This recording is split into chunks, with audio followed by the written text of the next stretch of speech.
اور تاریخ رکھنے کی بات آئی تو ایک بات اور میں بتاؤں، تاریخ جب رکھی جاتی ہے تو کہتے ہیں یہ تاریخ رکھ لو، کہتے ہیں نہیں 3 13 23 اور 8 18 28 نہیں ہونا چاہیے. یعنی قرآن مقدس احادیث نبویہ کے اندر نہیں منع کیا کہ ہمارے باپ دادا منع کرتے تھے.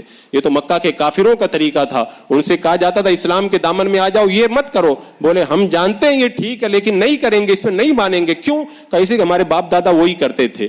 باپ دادا کی اندھی تقلید کرنا یہ طریقہ مسلمانوں کا نہیں ہے، یہ کافروں کا طریقہ ہے. اور کبھی کبھی تو ایسا ہوتا ہے جو آدمی آتا ہے تاریخ کے لیے وہ سمجھ جاتا ہے لیکن کہتا ہے حضرت میں تو مان گیا لیکن عورتوں کو کون سمجھائے. اور صحیح بات ہے، عورتوں کو سمجھانا نہ کسی عام آدمی کے بس کی بات ہے نہ کسی علامہ اور مفتی کے بس کی بات ہے.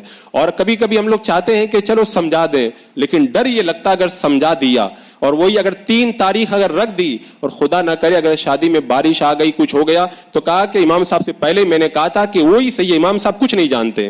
یعنی جو ہونا تھا وہ تو ہو کر کے رہے گا، تاریخ تم جو بھی رکھو. لیکن یہ ہمارے معاشرے کا بہت بڑا المیہ ہے، غلط رسموں کو آج ہم نبھا رہے ہیں، کل ہماری آنے والی اولادیں ان کو نبھائیں گی. اور اس کے علاوہ جو ہے وہ اور بھی بہت ساری جب کیلنڈر اٹھاتے ہیں یہ تاریخ رکھ دی، کہتے اس کے اندر قمر در عقرب ہے. اس نادان سے پوچھو قمر کا معنی کیا ہے، اس کو نہیں معلوم. در کا معنی کیا وہ بھی نہیں معلوم. عقرب کس کو کہتے ہیں یہ بھی نہیں معلوم. بس قمر در عقرب لکھ رہا ہے، شادی اس کے اندر نہیں ہوگی. یہ جہالت نہیں ہے تو اور کیا ہے.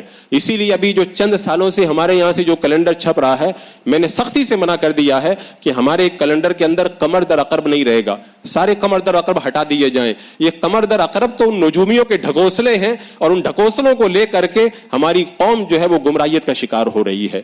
تو اس حوالے سے بہت ساری جو ہے وہ تلخ باتیں ہیں، کن کن کا تذکرہ کیا جائے.